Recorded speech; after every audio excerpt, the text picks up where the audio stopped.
রিলেশনের পরে বিয়ের সিদ্ধান্ত নেয় এক কাপল। তবে বিয়ের 5 দিন আগে বয়ফ্রেন্ডের কথা রাখতে তার বাড়ির লোকেদের সাথে মেয়েটি দেখা করতে যায়। কিন্তু সেই বাড়িতে ঢোকার পর থেকেই অদ্ভুত সব ঘটনা ঘটতে থাকে। রাতে ঘুরে বেড়ায় অদৃশ্য কোনো ছায়া, কখনো নোটে দেওয়া হয় বিয়ে না করার পরামর্শ, কখনো বা হারিয়ে যায় বিয়ের ড্রেস। বাড়ির লোকগুলো খুবই ভদ্র এবং শান্ত, কিন্তু তবুও মেয়েটির ফিল হয় এসবের আড়ালে ভয়ঙ্কর কোনো সিক্রেট লুকিয়ে আছে। কি সেই সিক্রেট? কি খারাপ ব্যাপার ঘটতে চলেছে? জানতে হলে আসুন শুনে আসি web series something very bad is going to হ্যাপেনের গল্পটি। বিয়ের সাজে সেজেগুজে ওয়েডিং হলে আসে রেচেল। এরপরে তার উডবি হাজব্যান্ড নিকির সামনে গিয়ে দাঁড়ায়। বিয়ের আনন্দের মাঝেও রেচেলের চোখে অজানা ভয়ের ছায়া উকি মারছিল। কিন্তু কেন? ঘটনার সূত্রপাত হয় 5 দিন আগে। নিকি এবং রেচেল নিকির বাড়িতে তার বাবা মায়ের সাথে দেখা করতে যাচ্ছিল। রেচেল গাড়ি ড্রাইভ করছিল। যাবার পথে তার চোখটা বারবার লেগে যাচ্ছিল, তাই রেস্ট নেবার জন্য তারা একটা গ্যাস স্টেশনে থামে। রেচেল আগে একটা লাইটার কিনে এনে সিগারেট ধরায়। সে রাস্তায় একটা কয়েন খুঁজে পেয়ে সেটা তুলে নেয়। নিকি ততক্ষণে একটা রেস্টুরেন্টে ঢুকেছিল। রেচেলও সেখানে যায়। খাবার সময়ে দুজনে প্রচুর গল্প করে। ইরানের ব্যালিস্টিক মিসাইল থেকে শুরু করে বাংলাদেশের প্লাস্টিক মিসাইল পর্যন্ত কোনো গল্পই বাদ রাখে না তারা। এরপরে তারা আবারও জার্নি শুরু করে। তারা আগের স্টেট ছাড়িয়ে আরেকটা স্টেটে ঢোকে। সেখানে আবার তুষারপাতও হচ্ছিল। রেচেল সিগারেট ধরাতে গেলে লাইটারটা আর কাজ করে না, অথচ একটু আগেই সে নতুন লাইটারটা কিনেছিল। রেচেলের বাথরুম পাওয়ায় সে একটা পাবলিক রেস্টরুমের সামনে গাড়ি থামায়। নিকি আগে হেঁটে চলে যায়। তবে রেচেলের একটা পার্ক করে রাখা গাড়ির দিকে নজর যায়। গাড়িটার ওপরে তুষার পড়েছিল। রেচেল গ্লাস থেকে তুষার মুছে দেখে ভেতরে একটা ছোট বেবি, অথচ গাড়িতে আর কেউই নেই। এভাবে বাচ্চাটা গাড়িতে থাকলে অঘটন ঘটতে পারে। তাই রেচেল বাচ্চার অভিভাবককে খুঁজতে শুরু করে, পাশাপাশি নিকিকেও ইনফর্ম করে। রেচেল ওয়াশরুমে গিয়ে চেক করতে থাকে, কিন্তু কাউকেই পাওয়া যায় না। সে একটা কোণা থেকে বাচ্চাদের হিলের মতো মিনি সাইজের হিল খুঁজে পায়। হতে পারে এটা কোনো পুতুলের পায়ের হিল। সে হিলটা চেক করছিল। এই সময় পেছনের একটা টয়লেটের দরজা খুলে যায়। রেচেল চাবির গোছাটা হাতে শক্ত করে ধরে এবং একটা লম্বা চাবি 2 আঙ্গুলের মাঝে ধরে, যাতে এটাকে ছুরির মতো আত্মরক্ষার জন্য ইউজ করা যায়। সে ভয়ে ভয়ে এগিয়ে গিয়ে এক বিভৎস দৃশ্য দেখে। একটা কুকুর বা এই জাতীয় প্রাণী কমোডের ওপরে মরে পড়ে আছে। কমোডটাও ভাঙা। মেবি প্রাণীটাকে মেরে ফেলা হয়েছে, আর সম্ভবত সেটা প্রেগনেন্ট ছিল। পেটের অংশে বিশাল ক্ষত। গর্ভের বাচ্চাগুলো তখনও নড়ছিল। এই দৃশ্য রেচেল আর এক মুহূর্ত সহ্য করতে পারে না। সে দ্রুত বাইরে বেরিয়ে আসে। এদিকে নিকিও পুরুষ সেকশনে কাউকে খুঁজে পায়নি। রেচেল বলে নিকি এখানে বাচ্চাটা পাহারা দেবে, আর সে কাছাকাছি রেস্টুরেন্ট এবং গ্যাস স্টেশনে খোঁজ নেবে। এই বলে রেচেল বেরিয়ে যায়। ততক্ষণে মাঝরাত হয়ে গেছে। রেচেল প্রায় 20 মাইল যাবার পরে একটা বার খোলা দেখে গাড়ি থামায়। সে ভেতরে গিয়ে দেখে কোনো কাস্টমার নেই, শুধু একটা মেয়ে বারটেন্ডার আছে। বারটেন্ডারের নেম ট্যাগে বেঞ্জামিন লেখা ছিল। মেয়েটা জানায় এটা আগের স্টাফের ড্রেস। আসলে বেঞ্জামিন গলায় ফাঁস দিয়ে মারা গেছে। মালিক পক্ষ এতটাই কিপটে যে বেঞ্জামিনের ড্রেসটাই তাকে পরতে দিয়েছে। যাই হোক, রেচেল মেয়েটাকে বাচ্চাটার কন্ডিশন জানায় এবং পুলিশকে ফোন দিতে বলে। রিকোয়েস্ট শুনে এবং অ্যাড্রেস নিয়ে মেয়েটা পুলিশকে ফোন দিতে বেরিয়ে যায়। রেচেল তখন ওয়াশরুমে হালকা হতে যায়। হঠাৎ সে খেয়াল করে ওয়াশরুমের দেয়ালের ওপর থেকে কেউ তাকে দেখছে। রেচেল এবার বেশ ক্ষেপে যায়। সে বেরিয়ে এসে লোকটাকে খুঁজতে শুরু করে। আচমকা লোকটা তার পেছনে চলে আসলে সে আতঙ্কের ওপরে চাবিটা দিয়ে আঘাত করে। লোকটা হাত দিয়ে ঠেকাতে গেলে চাবিটা তার হাতে ঢুকে যায়। তবে লোকটাকে দেখে মনে হচ্ছিল না সে কোনো ব্যথা পাচ্ছে। লোকটা একদম ইজিলি হাতের ভেতর থেকে চাবিটা বের করে রেচেলকে ফিরিয়ে দেয় এবং জিজ্ঞেস করে, তুমি কি শিওর তুমি সঠিক মানুষকে বিয়ে করছো? লোকটার প্রশ্নের ধরনে রেচেল হকচকিয়ে যায়। সে কোনো উত্তর না দিয়ে গাড়িতে চলে যায়। গাড়ি ঘোরানোর সময়ে সে নোটিস করে সেখানে একটা জাস্ট ম্যারিড লেখা পিকআপ রাখা। এটা দেখে সে আরো ঘাবড়ে যায় এবং দ্রুত সেখান থেকে বেরিয়ে যায়। এরপরে পাবলিক রেস্টরুমের কাছে ফিরে এসে দেখে যে গাড়িতে বাচ্চাটা ছিল সেটা নেই। তবে নিকি ফিরে আসলে রেচেল দেখে নিকির গাল মুখে রক্ত লেগে আছে। কারণ জিজ্ঞেস করলে নিকি জানায় বাচ্চাটার বাবা মা আশেপাশে হাঁটতে গিয়েছিল। ওরা ফিরে এসে বাচ্চার কাছে নিকিকে দেখে ভেবেছিল নিকি বাচ্চাটা চুরি করতে এসেছে, তাই বাচ্চার বাবা নিকিকে ঘুষি মেরেছিল। অবশ্য পরে ওরা নিজেদের ভুল বুঝতে পেরেছে, তো আর কোনো ঝামেলা না থাকায় তারা নিকিদের এরিয়াতে চলে আসে। জায়গাটা খুবই শুনশান এবং জঙ্গলের ভেতরে, তবে জায়গাটা বিশাল এরিয়া জুড়ে রয়েছে। ভেতরে ঢোকার সময়ে রেচেল দূর থেকে কারো চিৎকার শুনতে পায়, তবে আওয়াজটা খুবই সূক্ষ্ম হওয়ায় রেচেল তেমন বুঝে উঠতে পারে না। ভেতরে ঢুকে রেচেল ফ্যামিলি ফটো দেখতে পায়, যার দুই পাশে দুটো কুকুরের মমি রাখা। নিকি বলে এটা তাদের ফ্যামিলির ট্র্যাডিশন। রেচেল কুকুরের কাছে যেতে চাইলে নিকি তাকে সতর্ক করে বলে সে যেন কুকুরের চোখের দিকে না তাকায়, এমনটা করলে তাদের ফ্যামিলি ট্র্যাডিশন অনুযায়ী শাস্তি দেওয়া হয়। রেচেল ফাজলামি করে বলে আমি তো অলরেডি কুকুরের চোখের দিকে তাকিয়ে ফেলেছি, আমি কি তবে শাস্তি পাবো? নিকি রহস্যময় হাসি দিয়ে বলে সেটা সময় বলে দেবে শাস্তি পাবে কিনা। রেচেল ব্যাপারটা ফাজলামি হিসেবেই নেয় এবং ফ্যামিলি পেন্টিং দেখতে শুরু করে। ফটোতে নিকির সামনের চেয়ারটা ফাঁকা ছিল। রেচেল ধারণা করে তার ছবি বসানোর জন্যই চেয়ারটা ফাঁকা রাখা হয়েছে। তবে একটা জিনিস রেচেলের বেশি অড লাগছিল, নিকির ভাইয়ের প্রথম স্ত্রী এখন আর সঙ্গে থাকে না, তাই সে প্রথম স্ত্রীর জায়গায় বর্তমান স্ত্রীর পেন্টিং এঁকে রেখেছে। যাই হোক, নিকি রেচেলকে বেডরুমে নিয়ে যায়। নিকির ঘুষি খাওয়া জায়গায় বরফ দেবার জন্য রেচেল কিচেনে যায়। সেখানে তার নিকের ভাই জুলস, ভাবি নেল এবং বোন পোর্শিয়ার সাথে দেখা হয়। পোর্শিয়া রেচেলকে দেখে খুবই উৎসাহ দেখায়। সে রেচেলকে সরিম্যানের গল্প শোনায়, যেটা যুগ যুগ ধরে মানুষের মুখে মুখে প্রচলিত। জঙ্গলে নাকি সরিম্যান নামের এক মনস্টার ঘুরে বেড়ায়, যে মেয়েদের ধরে অর্গান বের করে ফেলে আর টর্চারের সময়ে সরি সরি বলে কান্না করে। আসলে সরিম্যানের ধারণা তার হারানোর স্ত্রী অন্য কোনো মহিলার মাঝে আছে, এই জন্যই সে মহিলাদের কেটে কুটে পেটের ভেতরে দেখে তার স্ত্রী আছে কিনা। জুলস ছোটবেলায় একবার সরিম্যানের মুখোমুখি হয়েছিল। জুলস একদিন জঙ্গলে চলে যায়। জঙ্গলে সে একজন মহিলার আর্তনাদ শুনতে পাচ্ছিল। আওয়াজ ফলো করে সে সরিম্যানকে দেখতে পেয়ে দ্রুত আড়ালে লুকিয়ে পড়েছিল আর সরিম্যানের মহিলাটিকে কাটার দৃশ্য নিজ চোখে দেখেছিল। পোর্শিয়ার কাছে এমন বর্ণনা শুনে রেচেল বেশ ভয় পেয়ে যায়। ঘুমাতে যাবার সময়ে সে নিকিকেও এই ব্যাপারে জিজ্ঞেস করলে নিকি জানায় ছোটবেলায় জঙ্গলে হারিয়ে যাবার পরে জুলস ফিরে এসে এই ঘটনাটা বলেছিল। সত্য মিথ্যার হিসেব বাদ দিলেও সেই ঘটনার পর থেকে জুলস একদম চেঞ্জ হয়ে গিয়েছিল। তো রাতে দুজনে ঘুমিয়ে গেলে মাঝরাতে রেচেলের ঘুম ভেঙে যায়। সে খেয়াল করে তার নাক দিয়ে ব্লিডিং হচ্ছে। আসলে অতীতেও রেচেলের প্যানিক অ্যাটাক হয়েছিল, সেই থেকে এমন প্রায় ব্লিডিং হয়। ঘুম ভেঙে রেচেল বাইরে খটখটানি আওয়াজ শুনতে পেয়ে রুম থেকে বেরিয়ে আসে। এরপরে ড্রয়িং রুমের সেকশনে গিয়ে নিকির মা ভিক্টোরিয়া কানিংহামকে অদ্ভুতভাবে দাঁড়িয়ে থাকতে দেখতে পায়। রেচেল তার সাথে কথা বলার জন্য এগিয়ে যায়। ভিক্টোরিয়া রেচেলকে টাচ করে অদ্ভুতভাবে বলে তাহলে তুমি নেক্সট কানিংহ্যাম। রেচেল বেশ লজ্জা পেয়ে যায়, কারণ বিয়ের পরে তো তার পদবি কানিংহ্যাম হয়ে যাবে। তারা আরও কথা বলার আগেই নিকির বাবা চলে আসে এবং এক প্রকার জোর করেই ভিক্টোরিয়াকে নিয়ে চলে যায়। যাবার সময় ভিক্টোরিয়া বলে আমাদের হয়তো আর কখনোই দেখা হবে না। রেচেল এরকম কথার অর্থ বুঝতে পারে না। ভিক্টোরিয়া চলে যাবার পরে রেচেল মেঝেতে তার নাম লেখা একটা এনভেলপ খাম দেখতে পায়। সে খাম খুলে দেখে ভেতরে রেচেল আর নিকির বিয়ের ইনভাইটেশন কার্ড, কিন্তু কার্ডের অন্য পাশে মার্কার দিয়ে লেখা আছে তাকে বিয়ে করো না। নোটটা দেখে রেচেল অবাক হয়ে যায় এবং প্যানিকড হয়ে নাকের রক্তে নোটটা ভিজে ওঠে। রেচেল নোটের ব্যাপারে নিকির সাথে আলোচনা করে। রেচেলের সন্দেহ হচ্ছিল নিকির কোনো এক্স হয়তো এটা পাঠিয়েছে, অথবা কেউ বিয়েটা ভেঙে দিতে চাইছে। তর্কাতর্কির সময়ে রেচেল আলমারি খুলে দেখে সেখানে তার বিয়ের ড্রেসটা নেই। রেচেলের স্পষ্ট মনে আছে সে এখানেই ড্রেসটা রেখেছিল। আর মাত্র 4 দিন পরেই বিয়ে, অথচ এই সময়ে ড্রেসটা মিসিং হওয়ায় রেচেলের সন্দেহ আরও বেড়ে যায়। কেউ হয়তো সত্যিই চাইছে না তাদের বিয়েটা হোক। নিকি সবাইকে ড্রেসের ব্যাপারে জিজ্ঞাসার জন্য বেরিয়ে গেলে রেচেলও বাইরে আসে, তবে সে অন্য সাইড দিয়ে বেরিয়েছিল। সে আড়াল থেকে নিকির বাবা এবং নেলকে কথা বলতে শুনতে পায়। নিকির বাবা নেলকে গত রাতের ঘটনা জানায়। সে ঠিক সময় না পৌঁছালে ভিক্টোরিয়া হয়তো রেচেলকে সব বলে দিত। সে আপাতত নেলকে সবার ওপরে নজর রাখতে বলে, বিশেষ করে রেচেলের ওপরে এক্সট্রা নজর দিতে বলে। এদিকে নিকি সবাইকে ড্রেস মিসিংয়ের কথা জানালে সবাই বিচলিত হয়। বাড়ির কেউ ড্রেসের হদিশ দিতে না পারায় নিকি বলে তারা হয়তো ক্লিভল্যান্ডে তাদের ফ্রেন্ডের বাড়িতে ড্রেস ফেলে আসতে পারে। এই জন্য নিকি খোঁজ নিতে বেরিয়ে যায়। যদিও রেচেলের পুরো বিশ্বাস ছিল ড্রেসটা এই বাড়ি থেকেই হারিয়েছে।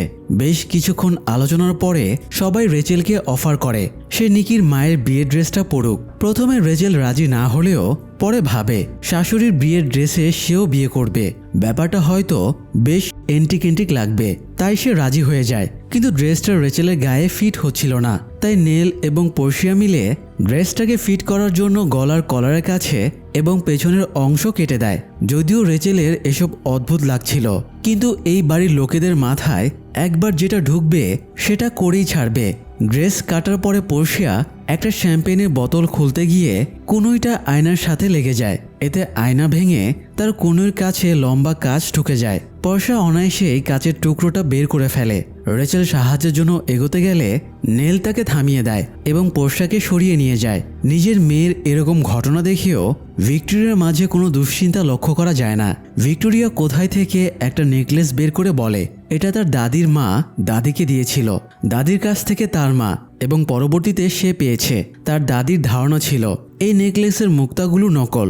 মুক্তা পরীক্ষা করার একটা টেকনিক আছে, দাঁতের নিচে নিয়ে চাপ দিলে যদি বসে যায় তাহলে সেটা নকল মুক্তা, আর যদি পাথরের মতো শক্ত লাগে তাহলে সেটা আসল। তো তার দাদি এই পরীক্ষাটা করতে পারেনি কারণ তার দাঁত নকল ছিল। তার দাদির মাকেও নাকি কোনো কারণে আগুনে পুড়িয়ে মারা হয়েছিল। এরপর থেকে এই নেকলেসটা সব নববধূকে পরানো হয় যাতে নবদম্পতির ওপরে কারো নজর না লাগে। রেচেল বলে সে জানে বিয়েতে মুক্তা ইউজ করলে অমঙ্গল হয়। ভিক্টোরিয়া বলে সেটা তো নির্ভর করে মুক্তা আসল না নকল সেটার ওপরে। ভিক্টোরিয়ার ইনিয়ে বিনিয়ে বলা কথা শুনে রেচেল বুঝতে পারে ভিক্টোরিয়া ইনডিরেক্টলি তাকে দাঁতের নিচে নিয়ে মুক্তা পরীক্ষা করতে বলছে। তাই রেচেল দাঁতের নিচে মুক্তা নিয়ে চাপ দিয়ে জানায় এটা আসল। তো এরপরে ভিক্টোরিয়া তাকে নেকলেসটা পরিয়ে দেয় এবং অলমোস্ট কাঁদতে কাঁদতে বলে আমি দুঃখিত, তোমার আর নিকির সাথে যা কিছু ঘটবে তার জন্য আমি খুবই দুঃখিত। রেচেল কিছু বুঝে ওঠার আগেই পোর্শিয়া ভিক্টোরিয়াকে ডাক দেয়, তাই সে চলে যায়। আতঙ্কিত রেচেল নিকিকে ফোন দিয়ে সমস্ত কথা জানায় এবং তাকে দ্রুত ফিরে আসতে বলে।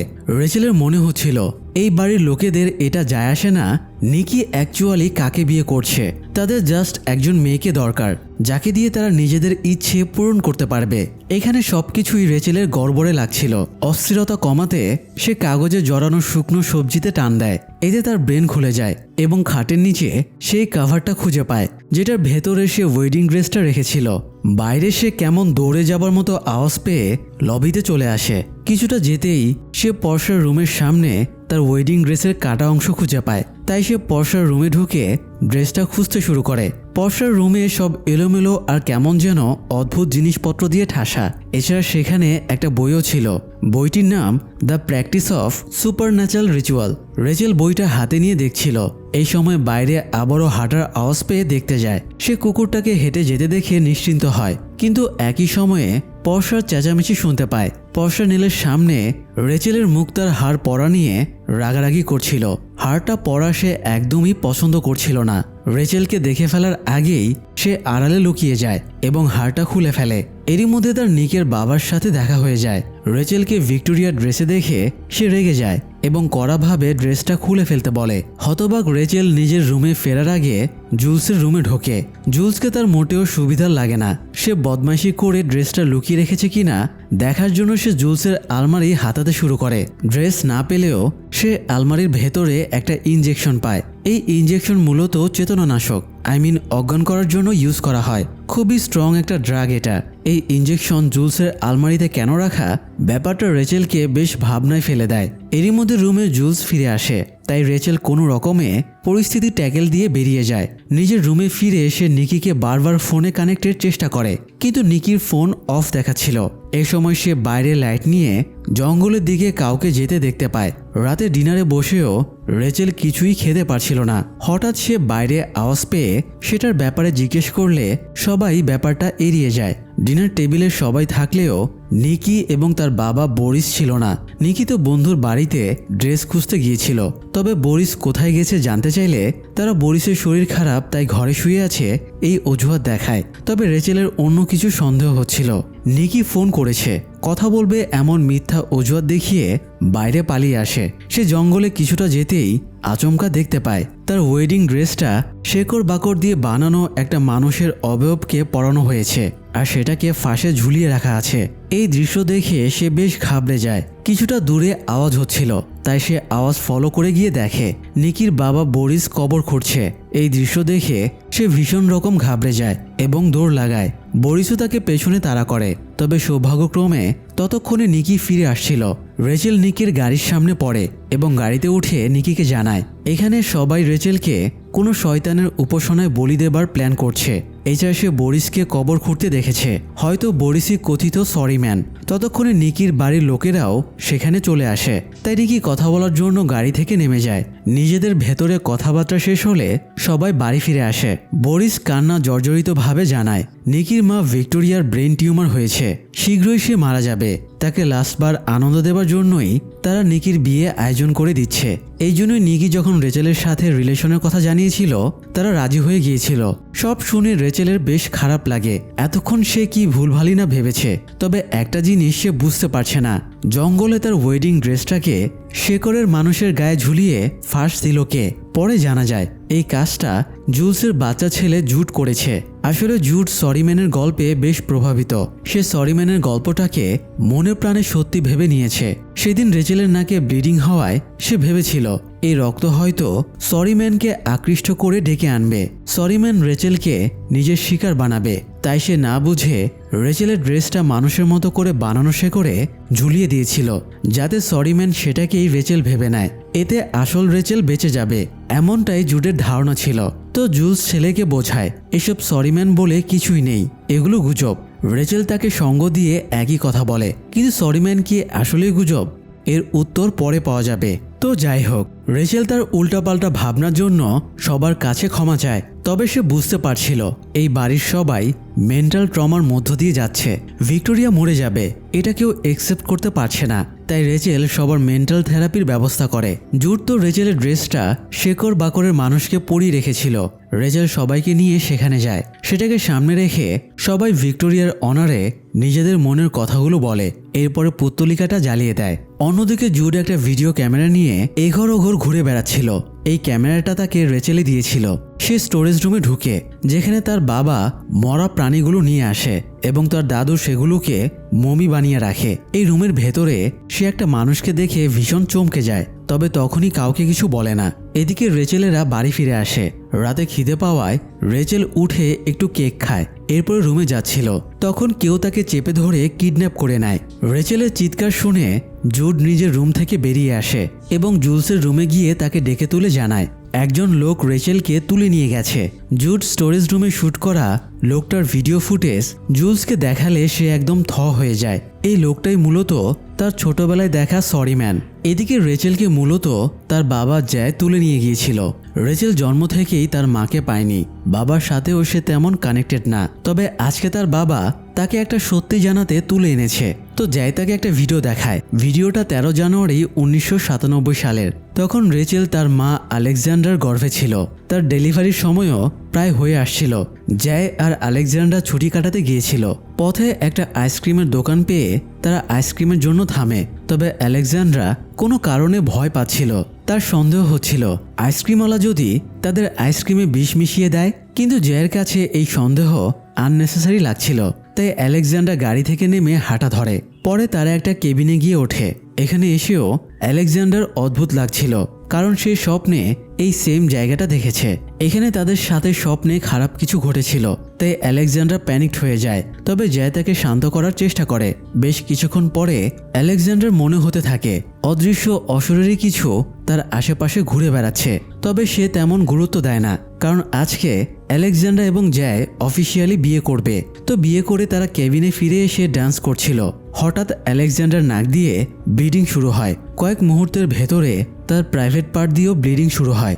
জ্যায় তাকে হেল্প করারও সুযোগ পায় না। কিছুক্ষণের ভেতরেই আলেকজান্ডার মরে যায়। তাই বাধ্য হয়ে যায় আলেকজান্ডার পেট কেটে পেটের ভেতর থেকে রেচেলকে বের করে আনে। এই নির্মম কাজটা করার সময়ে জ্যায়ের প্রচণ্ড খারাপ লাগছিল, তাই সে কাঁদতে কাঁদতে বারবার সরি বলছিল। ঠিক একই সময়ে মানে ছোটবেলায় জুলসও বাড়ি থেকে বেরিয়ে জঙ্গলের সেম কেবিনে ঢুকেছিল। সে খাটের নিচে লুকিয়ে পুরো ঘটনাটা দেখতে পায়। সেই থেকেই সরিম্যানের গল্পটার উৎপত্তি হয়। যাই হোক, জ্যায় রেচেলকে বোঝায় তার মা মৃত্যুর আগে আজীব ফিল করত। রেচেলেরও তেমন ফিল হয় কিনা। গত সপ্তাহে জ্যায়ের কাছে রেচেলের বিয়ের একটা ইনভিটেশন কার্ড আসে। জ্যায় মূলত সেই কার্ডটার পেছনেই নিকিকে বিয়ে না করার পরামর্শ দিয়ে রেচেলের কাছে পাঠিয়েছিল। এই কাজটার জন্য রেচেল বাবার ওপরে বেশ রেগে যায়। তবে জ্যায় বোঝায় সে যা করেছে রেচেলকে প্রোটেক্টের জন্যই করেছে। সে ওই জায়গাটা দেখায় যেখানে রেচেলের মা মারা গিয়েছিল। সেখানে আজও রক্তের দাগ লেগে আছে।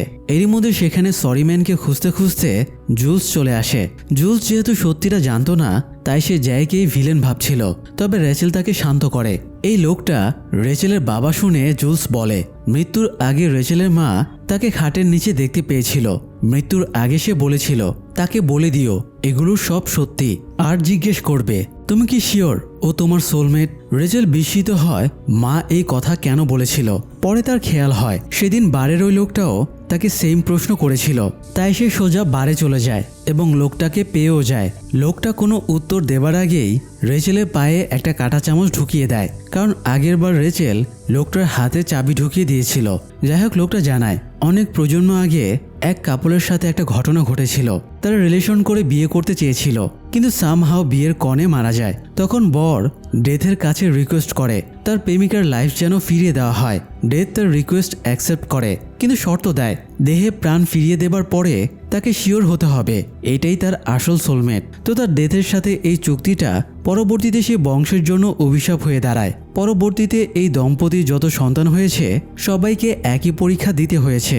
যারা আসল সোলমেটকে খুঁজে নিতে পেরেছে তারা বেঁচেছে, আর ভুল মানুষকে যারা বেছে নিয়েছে তাদের সবাইকে মরতে হয়েছে। ইভেন এই লোকটারও ম্যারিয়ানে নামের এক মেয়ের সাথে রিলেশন হয়ে যায়। তাদের বিয়ের ঠিক আগে এক অচেনা লোক এসে সাজেশন দিয়েছিল সূর্যাস্তের আগেই তোমার সোলমেটকে বিয়ে করো, না হলে তোমাকে মরতে হবে। এই কথা শোনার পরে লোকটা বিয়ে না করে পালিয়ে গিয়েছিল। ফলে তার অভিশাপটা ম্যারিয়ানের ওপরে লেগে যায়। পরবর্তীতে ম্যারিয়ানে যে লোককে বিয়ে করে সেই লোকটা মূলত রেচেলের এক পূর্বপুরুষ।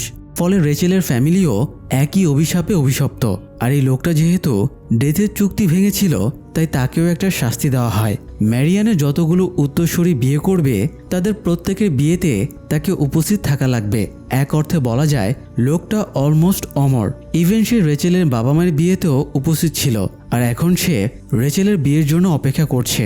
লোকটা রেচেলকে বিয়ের একটা এফিডেভিট পেপার দিয়ে বলে সূর্যাস্তের পূর্বে যদি রেচেল তার সোলমেটকে বিয়ে করে তবে সে বেঁচে যাবে, না হলে তাকে মরতে হবে। কিন্তু বাই চান্স যদি সে এই মুহূর্তে বিয়েটা ভেঙে দেয় তাহলে তার অভিশাপ নিকির পরিবারের মাঝে ছড়িয়ে পড়বে এবং তারও এই লোকটার মতো কন্ডিশন হবে। রেচেলের সবকিছু দুঃস্বপ্নের মতো লাগছিল, কিন্তু ব্যাপারটা দুঃস্বপ্নের চেয়েও খারাপ, কারণ ব্যাপারটা বাস্তব। এরই মধ্যে জ্যায় এবং জুলসও সেখানে চলে আসে। রেচেল লোকটাকে দেখিয়ে বাবাকে বলে এই লোকটার কাছ থেকে সে যেন পুরো হিস্ট্রি জেনে নেয় এবং তারপরে বাড়ি যায়। এরপরে রেচেল জুলসের সাথে বাড়ি চলে আসে। বাড়ি ফিরে জুলস রেচেলকে জিজ্ঞেস করে এখন সে কি করবে। রেচেল জানায় সে বিয়ের প্রস্তুতি নেবে, কারণ তার ধারণা নিকি তার সোলমেট। জুলস জানতে চায় নিকিকে বিয়ে করলে রেচেলের কত পার্সেন্ট বাঁচার চান্স আছে। রেচেল জানায় অ্যাটলিস্ট 92%। তবে জুলস তাকে 100% চান্স ছাড়া বিয়ে করতে বারণ করে, কিন্তু রেচেল জুলসের কথায় গুরুত্ব না দিয়ে বিয়ের প্রস্তুতি নিতে শুরু করে। দুদিন পরে বিয়ে, তাই প্রি ওয়েডিং পার্টি দেওয়া হয়। রেচেল সেখানে সবার সাথে আনন্দ করছিল। তার বিপদের কথা সে কারোর সাথেই শেয়ার করেনি। অন্যদিকে জুলস যে কোনোভাবেই হোক রেচেলকে বাঁচাতে চাইছিল, কারণ জুলস ছোটবেলায় রেচেলের মায়ের মৃত্যুর মুহূর্তে কথা দিয়েছিল। তো নিকি যতই ভালো মানুষ সাজুক, জুলস তার সব সিক্রেট জানে। নিকির আগেও অনেকগুলো রিলেশন ছিল, সে রিলেশন ছাড়া থাকতেই পারতো না। তাই জুলস ইনফরমেশন কালেক্ট করে নিকি এবং রেচেলের সামনে দাঁড়ায়। সে নিকির পুরনো সব হিস্ট্রি রেচেলকে জানিয়ে দেয়। নিকি দিনের পর দিন মিথ্যে বলে রেচেলকে ইমপ্রেস করেছিল। এমনকি রেচেলের সাথে তার রিলেশনটা শুরুই হয়েছিল মিথ্যা দিয়ে। সব পর্দা ফাঁস করে দেওয়ায় নিকি রেগে গিয়ে জুলসকে মারতে শুরু করে। বাড়ি ফিরে রেচেল আর নিকির মাঝে এই ব্যাপার নিয়ে ঝগড়া শুরু হয়ে যায়। এছাড়া নিকি রেচেলের বাবাকে বিয়ের ইনভিটেশন কার্ড পাঠিয়েছিল, এটাও রেচেল জেনে গেছে। তাই সে আরও বেশি রেগে যায়। তবে শেষ পর্যন্ত তারা শান্ত হয়ে ডিনারে অংশ নেয়। ডিনার টেবিলে রেচেল সবাইকে উদ্দেশ্য করে নিজের অভিশাপ এবং প্রভাব সম্পর্কে জানিয়ে দেয়। এরপরে সবাইকে জানিয়ে দেয় সে নিকিকে বিয়ে করতে চলেছে। যাই হোক, রেচেল শুধু শুধু মৃত্যুর কাছে নিজেকে সমর্পণ করতে চাইছিল না। তার মাথায় আইডিয়া আসে ডেথের অভিশাপ কার্যকর হলে তো 2 জেনারেশনের ভেতরেই তার ব্লাড লাইন শেষ হয়ে যেত। অথচ সে জন্মেছে মানে তার আগের কয়েকটা জেনারেশন অবশ্যই ডেথের অভিশাপ থেকে সার্ভাইভ করেছে। রেচেল মূলত জানতে চাচ্ছিল ওরা কিভাবে সার্ভাইভ করেছিল, তবে সেটা জানতে হলে তো তাদের ডিটেলস বের করতে হবে। এই জন্য সে নেলের কাছে হেল্প নেয়। সে নেলকে নিয়ে রেকর্ড অফিসে চলে যায়। আজকে সাপ্তাহিক ছুটি, তাই রেচেল লক ভেঙে নেলকে নিয়ে ভেতরে ঢোকে। এরপরে তার ব্লাড লাইন মানে তার বংশের লোকেদের বিয়ের ডিটেলস খুঁজতে শুরু করে। রেচেলের বংশের নাম হারকিন। প্রথমে সে কেথি হারকিন নামের একজনের বিয়ের ডিটেলস পায়। ইন্টারেস্টিং ব্যাপার হলো কেথির বিয়েও এখানেই মানে এই এলাকাতেই হয়েছিল। ব্যাপারটা রেচেলকে বিস্মিত করে, কারণ রেচেলের মাও বিয়ের সময় এই এলাকায় এসেছিল। আবার রেচেল নিজেও বিয়ের জন্য এখানে এসেছে। এছাড়া তারা ডেথ সার্টিফিকেটগুলো খুঁজে সেখানে কেথির মৃত্যুর ডিটেলসও পেয়ে যায়। অবাক করার ব্যাপার হলো কেথি তার বিয়ের দিনেই মৃত্যুবরণ করেছিল, ঠিক যেমনটা রেচেলের মায়ের সাথে ঘটেছিল। তার মানে কেথি সোলমেট চুজে ভুল করেছিল। তো রেচেল আর নেল মিলে এবার হারকিনদের সমস্ত ডিটেলস বের করে এবং জন্ম, বিবাহ, মৃত্যুর ডায়াগ্রাম অনুযায়ী একটা ফ্যামিলি ট্রি বানায়। ফ্যামিলি ট্রির প্রথম দম্পতি ছিল ম্যারিয়ানে হারকিন এবং থমাস হারকিন। এরপরে তাদের 3 জন সন্তান জন্মায়, যার দুজনেই বিয়ের দিনে মারা যায়। এভাবে পুরো ব্লাড লাইনে যতজন রয়েছে প্রত্যেকেই বিয়ের দিনে মরে গেছে। শুধুমাত্র যারা বিয়ে না করে বাচ্চা কাচ্চা নিয়েছে তারাই বেঁচে গিয়েছিল। তাই রেচেল বেশ হতাশ হয়ে যায়, কারণ সে একজনও পায়নি যে বিয়ের পরেও বেঁচে গিয়েছিল। অর্থাৎ কেউই তাদের লাইফে আসল সোলমেটকে চুজ করতে পারেনি। তবে বেশ কিছুক্ষণ পরে নেল আর্লিন হারকিন নামের একজনের ডিটেলস পেয়ে যায়, যে 1900 সালে জন্মেছিল, 1922 সালে বিয়ে করেছিল। এরপরে বিয়ের প্রায় 57 বছর পরে 1979 সালে মৃত্যুবরণ করেন। অর্থাৎ তারা এমন একজনকে পেল যে বিয়ের পরেও বেঁচে ছিল। কিন্তু তার এই বেঁচে থাকার রহস্য জানতে রেচেল অস্থির হয়ে যায়। সে যে কোনোভাবে আর্লেনের সাথে যোগাযোগ করতে চায়। তাই সে এবার পোর্সার হেল্প নেয়। পোর্সা সুপারন্যাচারাল ব্যাপার স্যাপার নিয়ে পড়াশোনা করত, তাই রেচেল তার কাছে গিয়ে প্ল্যান চেট করার জন্য হেল্প চায়। এরপরে তারা আর্লিনের আত্মাকে আহ্বান করে। রেচেল জানতে চায় আর্লিন কিভাবে বিয়ের দিনে বেঁচে গেল। এ সময় ঘরের ভেতরে ঝড়ের মতো হয়ে যায় এবং বিদ্যুৎ চলে যায়। ফায়ারপ্লেস ফুঁসে ওঠে, মনে হয় শরীরের ওপর দিয়ে কিছু একটা ছুটে গেল। সব স্বাভাবিক হয়ে যাবার পরে তারা একটা লেখা দেখতে পায়। সেখানে লেখা ছিল লিভিং ডেড। এই কথার মিনিং রেচেল বুঝতে পারছিল না, তাই সে বারবার জিজ্ঞেস করে, কিন্তু প্ল্যান চেটে আর্লিনের আত্মা আর আসে না। তবে শেষ পর্যন্ত আর্লিনের আত্মা পর্সার ওপরে ভর করে এবং রেচেলকে বলে something living, something dead, something stolen, something red. এই কথাগুলোর মাধ্যমে আর্লিন রেচেলকে কি করতে হবে সেই ব্যাপারে হিন্টস দেয়। এরপরে কথাগুলো বলেই আর্লিনের আত্মা বেরিয়ে যায় এবং পর্সার নাক দিয়ে ব্লিডিং শুরু হয়। তো এরপরে রেচেল বাড়ি ফিরে এসে দেখে ভিক্টোরিয়া সেন্সলেস হয়ে গেছে। আসলে নিকি বরিসের কাছে মায়ের অতীতের একটা অবৈধ সম্পর্কের কথা জানতে পেরেছিল। এই ব্যাপারটা নিয়ে সে মাকে অনেক উল্টাপাল্টা কথা শুনিয়ে দেয়। এই জন্যই মূলত ভিক্টোরিয়া টলারেট করতে না পেরে সেন্সলেস হয়ে যায়। তো এই পরিস্থিতিতে বিয়ে হবে কিনা এই নিয়ে বাড়িতে একটা ঝামেলার সৃষ্টি হয়। তবে রেচেল এবং নিকি জানায় এই বিয়েটা অবশ্যই হবে। তারপর রেচেল নেলকে সাইডে এনে বলে সে ডেথের অভিশাপ থেকে বাঁচার একটা সমাধান পেয়ে গেছে। রেচেল আর্লিনের বলা কথাগুলো রিপিট করে বলে সে পর্সার the practice of supernatural ritual বইটা পড়েছিল। সেখানে একটা রিচুয়ালের কথা উল্লেখ আছে। সেম কথাগুলোই আজ আর্লিন বলে গেছে। তো আর্লিনের কথা অনুযায়ী সামথিং লিভিং অর্থাৎ বিয়ের পাত্রের থেকে কোনো জীবিত জিনিস লাগবে। সামথিং ডেড মানে বিয়ের পাত্রের কোনো মৃত জিনিস লাগবে। সামথিং স্টোলেন মানে পাত্রের মায়ের থেকে কিছু চুরি করা লাগবে। আর সবশেষে সামথিং রেড মানে শত্রুর রক্ত ইউজ করতে হবে। আর এই সবগুলো মিশিয়ে যদি রেচেল পান করে তাহলে সে নিকির পরিবারের সোলমেট হয়ে যাবে। মানে সুপারন্যাচারাল বইটাতে যেমনটা বলা আছে আর কি। তো এই কাজে কোন জিনিসগুলো ইউজ করলে বেটার হবে সেটাও বইয়ের অন্য চ্যাপ্টারে লেখা ছিল। যদিও নেল এই ব্যাপারটাকে একদমই বিশ্বাস করছিল না। তবে রেচেল লাস্ট একটা ট্রাই মেরে দেখতে চায়। সে জিনিসপত্র ম্যানেজের জন্য ছোটাছুটি শুরু করে, কারণ আর মাত্র 45 মিনিট বাকি আছে বিয়ের জন্য। সূর্যাস্তের আগেই তাদের বিয়ে সম্পন্ন করতে হবে। এদিকে গেস্টরাও আসতে শুরু করেছে। ইভেন সেই ইমোর্টাল লোকটাও এসে গেছে। রেচেল এঙ্গেজমেন্ট রিংটা খুঁজে পাচ্ছিল না, তাই সে লোকটাকে জিজ্ঞেস করে সে নিয়েছে কিনা। লোকটা জানায় সে শুধু মৃত মানুষেরই জিনিস কালেক্ট করে নেয়। লোকটা হাতের ব্রেসলেট দেখিয়ে বলে এটা রেচেলের মায়ের ছিল, আর সে যে টাই পরে আছে সেটা রেচেলের বাবার ছিল। রেচেল লোকটাকে চ্যালেঞ্জ করে জানায় সে ডেথকে হারিয়ে দেবে। এই বলে সে লোকটার পায়ের কাছে ড্রিঙ্কসের গ্লাস ছুঁড়ে মারে এবং ভাঙা টুকরো তুলে নিয়ে চলে যায়, কারণ এই টুকরোতে লোকটার সামান্য রক্ত লেগেছিল। এই লোকটা যেহেতু রেচেলের শত্রু, তাই তার রক্তের মাধ্যমে সে রিচুয়ালের সামথিং রেড অপশনটা ক্লিয়ার করে ফেলে। এরপর রেচেল ভিক্টোরিয়ার রুমে যায় এবং ভিক্টোরিয়ার সামান্য চুল কেটে নেয়। এতে সামথিং স্টোলেন অপশনটা ক্লিয়ার হয়ে যায়। এরপরে রেচেল জুলস এবং নেলের সাথে দেখা করে। তারা রেচেলের পায়ের আঙুল কাটার ব্যবস্থা করে রেখেছে। এই রিচুয়ালে রেচেলের নিজের একটা আঙুলকে বিসর্জন দিতে হবে। জুলস একজন ডাক্তার ছিল, তাই সে পারফেক্টলি রেচেলের পায়ের একটা আঙুল কেটে দেয়। এতে সামথিং ডেড অপশনটাও ক্লিয়ার হয়ে যায়। তারপরে রেচেল নিকির সাথে দেখা করে এবং তাকে প্রলুব্ধ করে তার সাথে ইন্টিমেট হয়ে যায়। অর্গাজমের পরে রেচেল সিক্রেটলি নিকির স্পার্ম একটা গ্লাসের ড্রিঙ্কসের সাথে মিশিয়ে নেয়।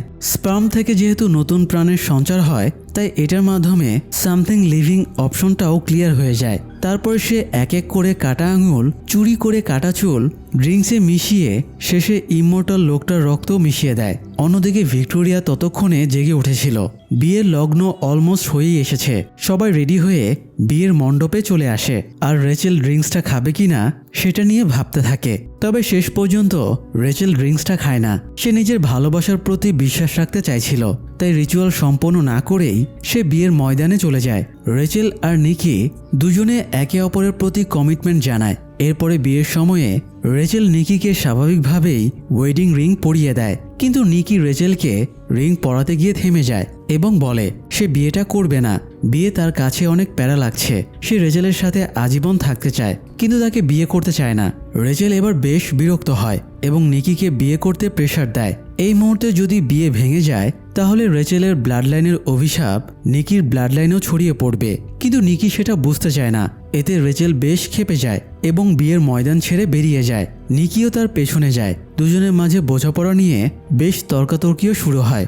রেচেল সবসময় নিকিকে বিশ্বাস এবং ভরসা করে এসেছে, তাই নিকির এরকম আচরণ সে মানতে পারছিল না। অবশ্য নিকির আচরণ চেঞ্জের জন্য তার বাবা মা দায়ী। নিকি তার বাবা মাকে আদর্শ ভাবত।